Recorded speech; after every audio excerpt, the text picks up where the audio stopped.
Okay, apologies, my last video ended kind of abruptly. Accidentally added it. I accidentally ended it a little earlier than I meant to, but I got done everything I wanted to say about body cavities. Basically just comparing the and contrasting the three types. So the next part of the animal body plan I want to talk about is body segmentation.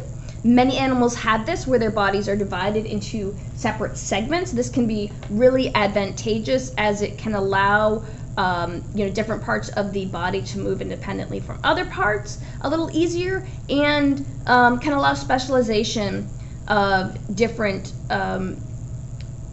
segments for different purposes.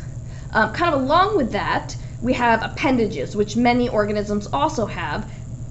Lots of these aid in movement, which is sort of a hallmark of many animals, is the ability to move.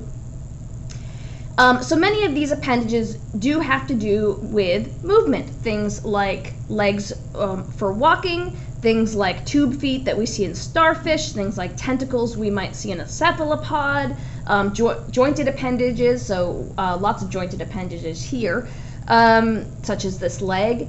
We might have something like a tail, we might have something like wings. All of these are appendages that help in movement.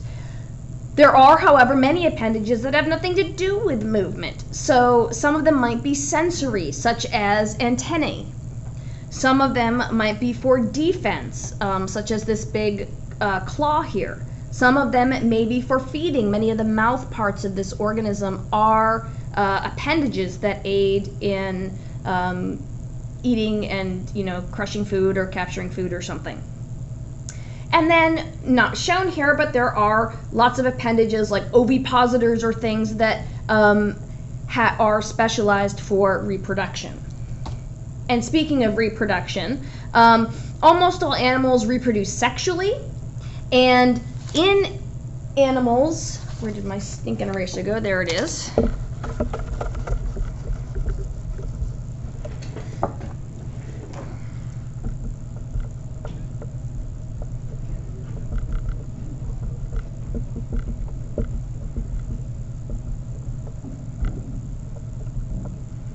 So probably the sexual life cycles of animals are going to seem a little more familiar to us than lots of the plant life cycles we looked at, because they're a little more straightforward, and we're a little more used to thinking of them because we're animals. So the diploid stage is dominant. So we would be an example of a diploid stage, right? Diploid meaning we have two sets of chromosomes in our cells. And the haploid stage are the single-celled egg and sperm that are produced via meiosis. Most often it is a small flagellated sperm that is going to fertilize a larger immobile egg to form a diploid zygote. There are some animals that can do asexual reproduction and even switch between the two depending on their situation.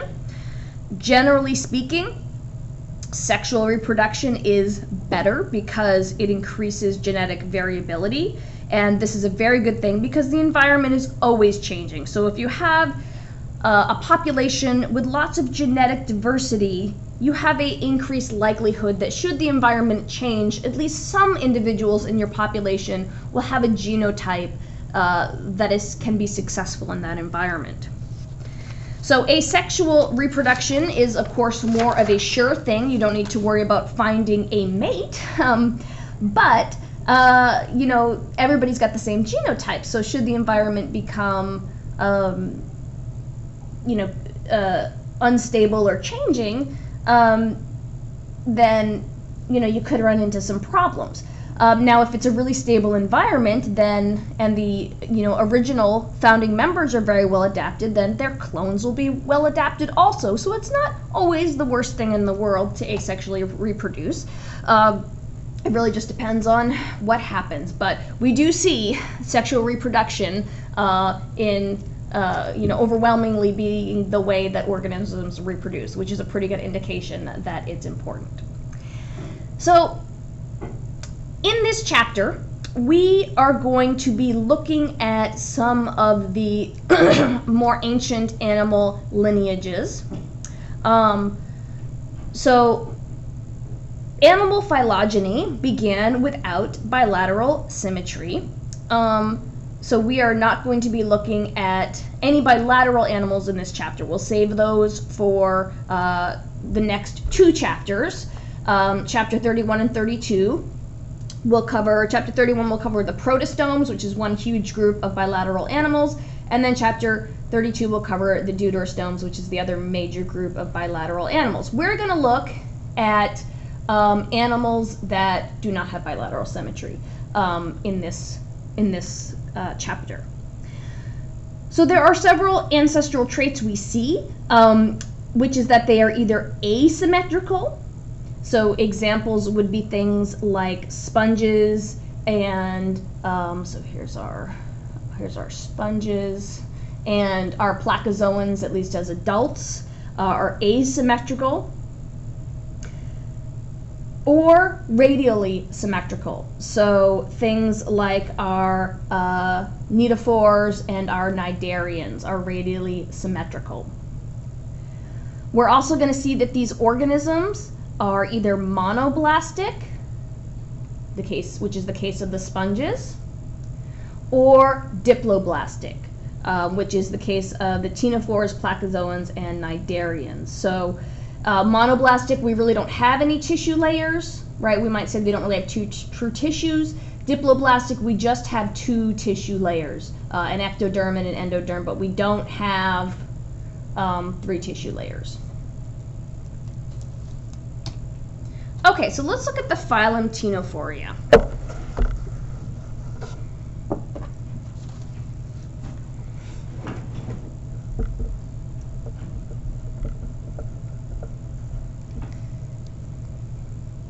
So these are sometimes called the comb jellies. There is about 250 species. These guys are considered the sister clade to all the other animals.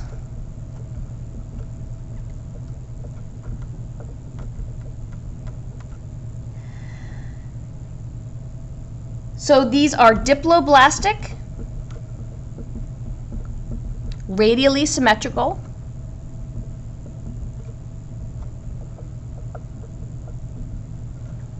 animals. They do have a complete gut with two openings. So a mouth and an anus, in other words. So food goes in one end. So when I say complete gut, I mean we've got an opening on one end that food comes in, and then we've got a gut, and then we've got an anus that waste comes out. If I say we don't have a complete gut, or we have a blind gut, I mean that we have one opening that will serve as the mouth and the anus, and the in hole is the same as the out hole. So there are some organisms that have that situation, and aren't you glad that you aren't one of them? You do have a complete gut. So these guys lack muscular tissue. Instead, they move by cilia.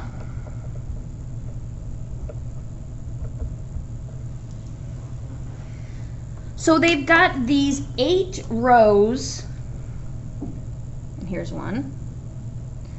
They've got these 8 rows of cilia-bearing plates called tenes, where they get that name Ctenophoria from. They also have tentacles. Here's a tentacle, really long tentacle, that possesses a sticky material to capture prey. These organisms reproduce sexually, usually outside of the body. They will usually eject gametes out of their mouth or their anus, and then fertilization will happen outside of the body.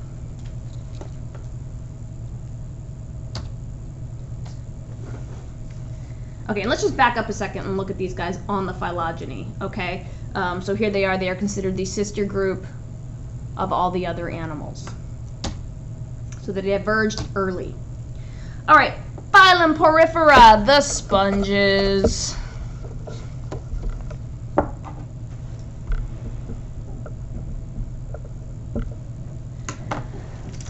About 8,500 species. This is the only phylum to lack true tissues. They are what we would call monoblastic. Losers. No, they're not losers. They're very cool. They are sessile, meaning they don't move. The adult is attached to a substrate. It is not, moving around free living. That it actually was assumed at first that they were plants, just because of their shape, their lack of tissues, their lack of movement. But they are animals. They are suspension feeders that captures food suspended in the water by passing them through their body. So they are suspension feeders. They are sessile.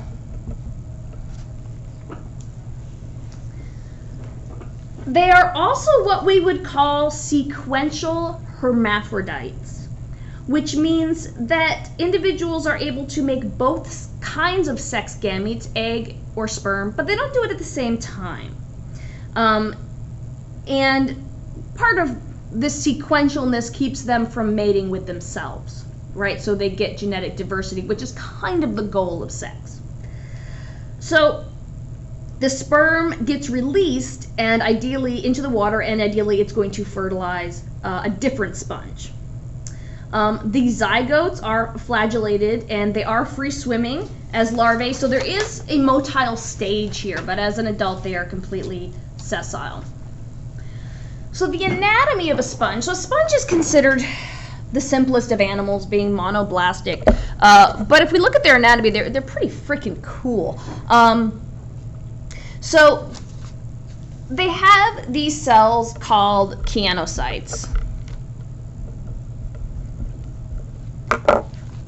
So here is a keanocyte right here. So this is a flagellated cell. And what it's going to do is create, with its little flagella, a microcurrent of water to help suck water and food particles into little finger-like projections that form a collar around the cell. So here, they're kind of hard to see because it's a little picture, but we've got this sort of collar area here. So the moving flagella creates the microcurrent, and then these little finger-like projections around the collar will make contact with the food and engulf them via phagocytosis. So they're a really important feeding cell, food capturing / feeding cell. So there is another kind of important cell in the sponge called the amoebocytes. Am I spelling that wrong? Sorry.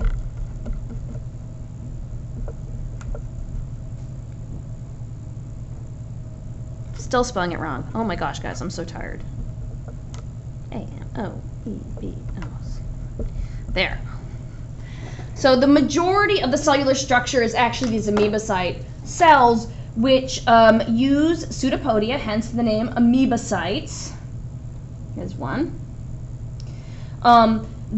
So they move through the mesohele, which is the gelatinous matrix that is layered into the sponge body. So the mesohele is just this kind of gelatinous structure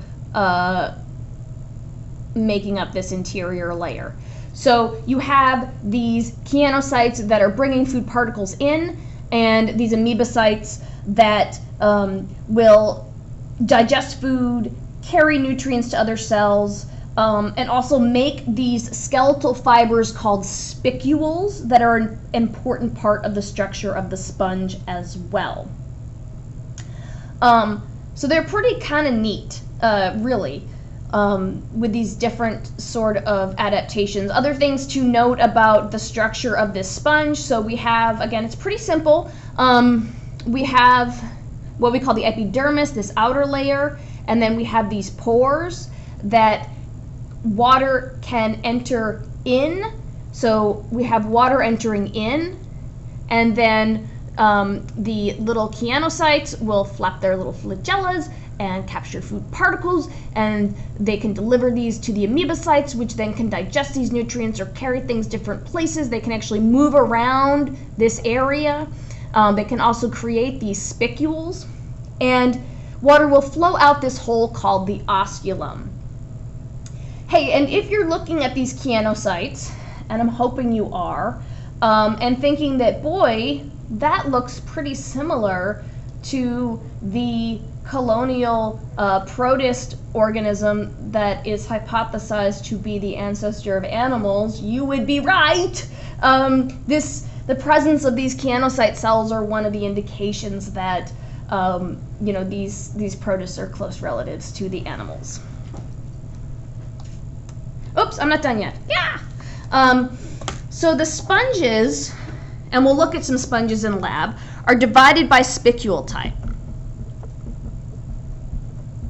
So we have sponges, let me go back. We have sponges called demisponges and glass sponges. Or I guess it's demo sponges.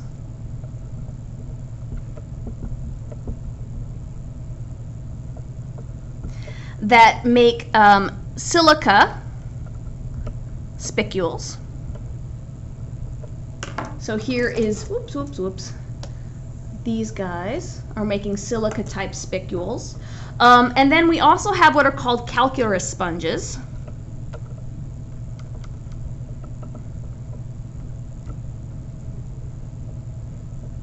Which are making spicules of calcium carbonate. So that would be an example. So we'll look at some of these guys in lab as well.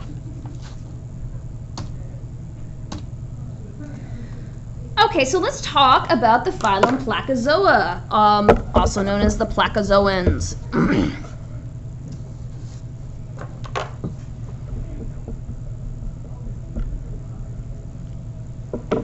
Only 2 species, so and really relatively recently discovered, growing on the sides of aquariums.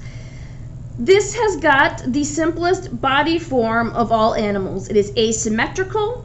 It is diploblastic. I don't know why I want to put 2 S's there.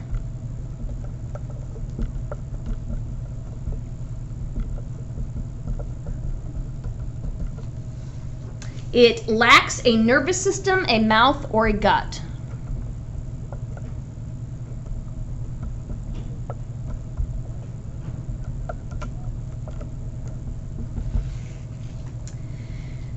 It has a free-swimming larval stage, but as mature adults, it adheres to rocks and other substrates and is more or less sessile.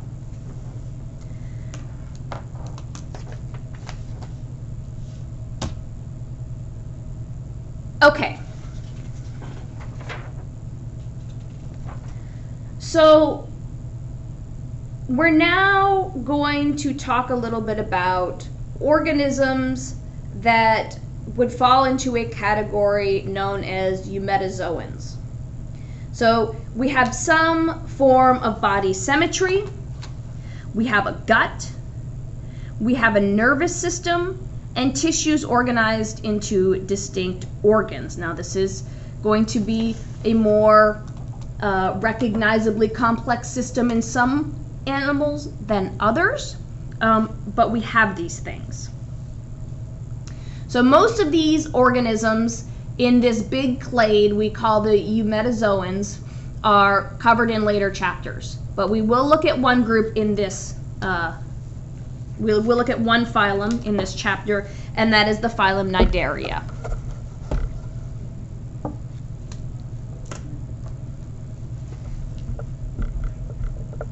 So these are our hydras, our corals, and our jellyfish.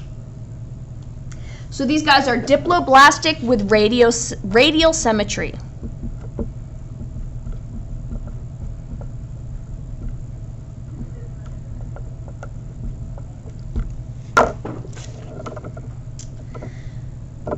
They don't have a complex nervous system. What they have is a more, what we call a diffuse nerve net.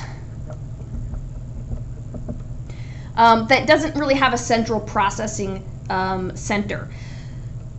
We have simple contractile fibers that produce movement.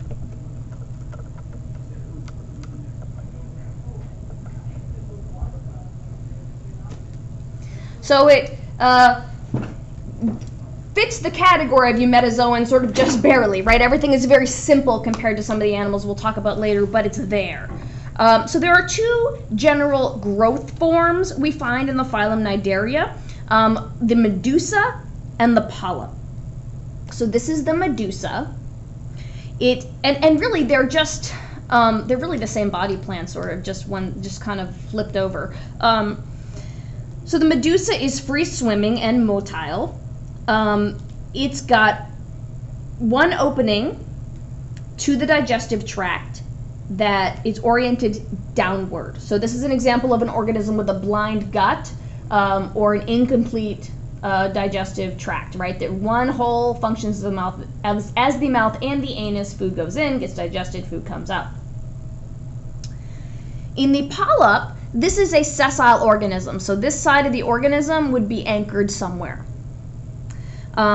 It does also have tentacles surrounding its mouth / anus, but it's pointed upward. But it's the same basic body plan. I forgot to mention we have tentacles here that can help with movement and feeding. So both are really variations on the same plan, a sac-like body with a central digestive cavity that we also refer to as a gastrovascular cavity, and a single opening functioning as the mouth and the anus. So some types of, or some members of this phylum, let me go back for a second, are only found as medusa. Some are only polyps, but very often they have both forms in their life cycle. All are carnivorous, right? So all are predators. And most of them have tentacles surrounding the digestive opening that will trap, subdue, and push prey into the gastrovascular cavity where digestion will occur. Okay, so here is an example of a life cycle of a cnidarian that has both types of body forms showing up. So starting up here, we have a male and female, medusa that we might call it jellyfish.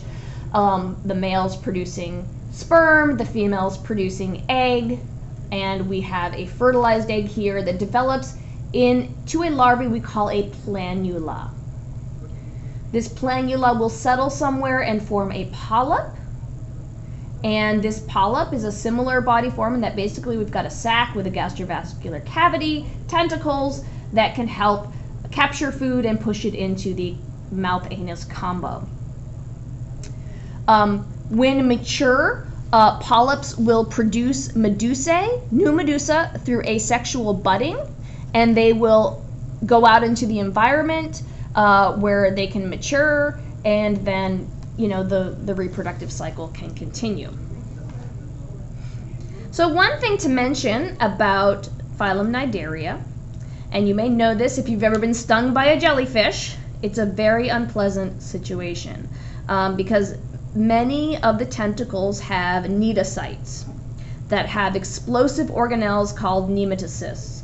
And these nematocysts can expel a stinging thread that can penetrate the dermis of their prey and inject poison.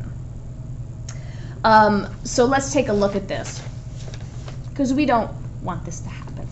So here's our tentacle. If we zoom in on our tentacle, we see this little structure here. If we were to zoom in onto that little structure, so the cell itself is called a cnidocyte. Whenever you see cyte, that means cell. And this nematocyst is like a modified organelle modified to cause pain. And if you were small enough, possibly paralysis and death. Or actually, even if you're big, there are some jellyfish that could absolutely kill a human by stinging it. So the idea is that the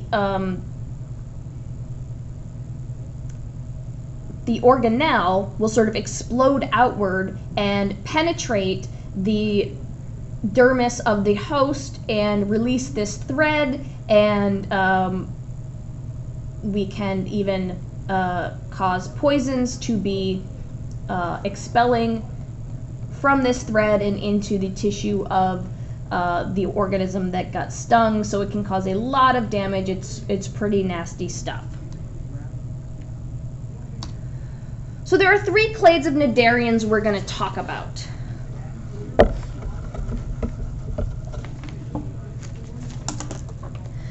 Okay, so 3 clades. There are the anthozoans, there are the scyphozoans, and there are the hydrozoans.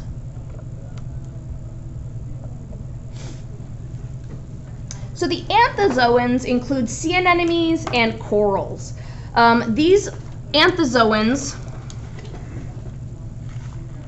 are a group where it's polyps only. Okay, so the solitary polyps only, or not necessarily, it's polyp only, they could be solitary, or they could be colonial. And by colonial, I mean many, many, many organisms living together and functioning like one large organism.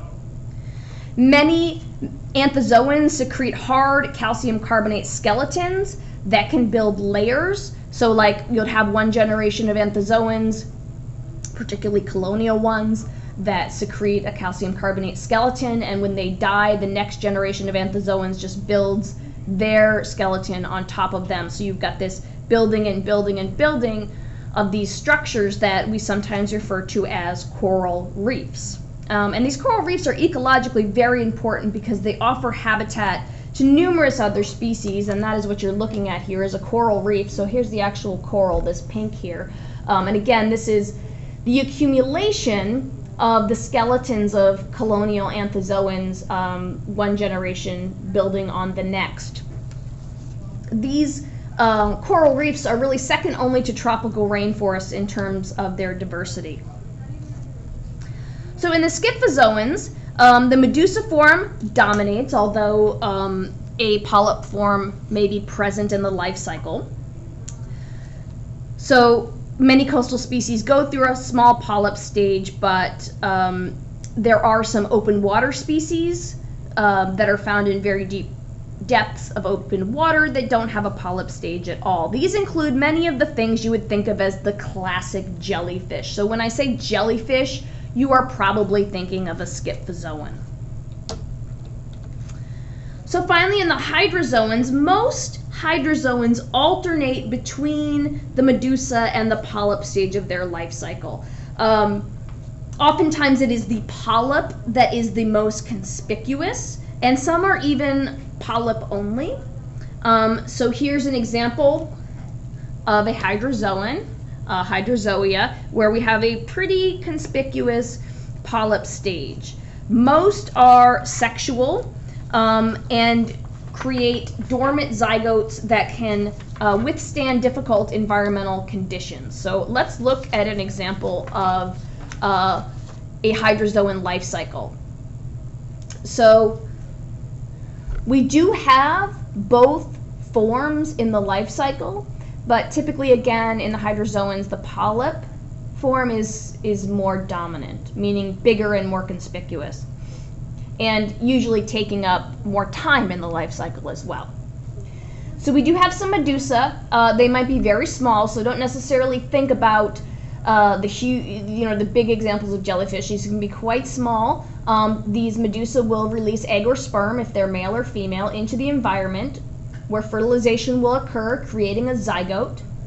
The zygote will become a planula, which is the name of the larvae. This planula will settle onto some kind of substrate and develop into a polyp. So these polyps are colonial, and we have different types of polyps specialized for different types of services here. So we have some polyps that are specialized for feeding. So we have, some really obvious tentacles here. Some polyps will be specialized for defense, so they might have a higher proportion of those cnidocytes in them. And some polyps are going to be specialized for reproduction. So this is a reproductive polyp. It wouldn't spend a lot of time feeding. Instead, it would spend its time and its resources in creating little medusa that will bud off it to keep the life cycle going. So that is the end of chapter 30. As always, let me know if you have any questions, and we'll be moving on next to talk about our protostome animals. So see you then.